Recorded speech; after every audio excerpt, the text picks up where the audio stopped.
शिमिळीपाଳ अभयारण्यर अभ्यंतरीण अंचल बाथुड़ी संप्रदायर आदि उपासना पीठ 18 देउल वार्षिक पूजा उद्यापित हो जाइछि।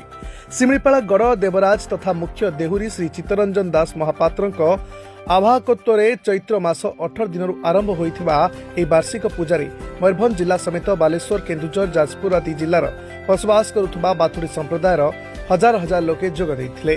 प्रतिवर्ष भली चैत्र वर्ष मध्य बारिपदा उदला बालेश्वर अंचल भक्त माने दक्षिण शिमिळीपाळ अंतर्गत रानीभूल मठरू पूजा अनुकूल करी गड़चंडी गणेश्वरगढ़ जाऊरंधा बारेईपाणी आदि उपासना स्थली गुड़िकरे पूजार्चना करी शिमिळीपाळ अभ्यंतरीण अंचल लेंबुगुड़ा निकटस्थ मानव देउल प्रवेश करी पूजार्चना करथिले। किंवदंती अनुसार शिमिळीपाळ राजूती समय बाथुड़ी संप्रदायर तत्कालीन शासक बेणुधर महापात्र जसीपुर गढ़ विजय स्मृति ख्रीष्टपूर्व 454 ए मानव देउर निर्माण कराइथिले। सेहिपरि करंजिया केन्दुझर जसीपुर अंचल आसिथिबा भक्त माने रघुनाथ जीउ महावीर शाल महाशाला वृक्ष चंपावती आदि उपासना पीठ गुड़िकरे पूजार्चना करी मानव देउल पहुंची।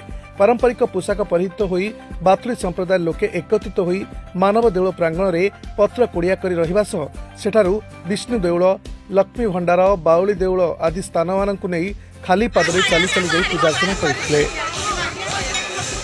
जसीपुर निकटस्थ सुआपाळ ग्राम में वर्ष तमाम पूजा पाउथुबा मां बाउली ठाकुराणी मध्य 18 देउल पूजा पाई मानव देउल रे विजय होइथिले। मुख्य देहुरी श्री दास महापात्र समेत बाउली ठाकुराणी पूजक नरहरी पधुरिया कैबल्य नायक 18 देउल पूजक परिवार भारती नायक समेत विभिन्न अंचल आसिथिबा देहुरी माने पूजार्चना संपादन करथिले। भक्त माने मानव देउल प्रांगण में रही एहाकू पूजार्चना करने सहित बड़ामणिकर जय ध्वनि निशब्द बनमूलक प्रकंपित हो पड़ा। आदिवासी बाथुड़ी सांस्कृतिक समाज करंजियार सभापति सुभाष चंद्र नायक साधारण संपादक पंचायत नायक सदस्य अक्षय नायक प्रमुख उपस्थित थे। मयूरभंज करंजिया जितेंद्र राज का रिपोर्ट उत्तर प्रदेश न्यूज।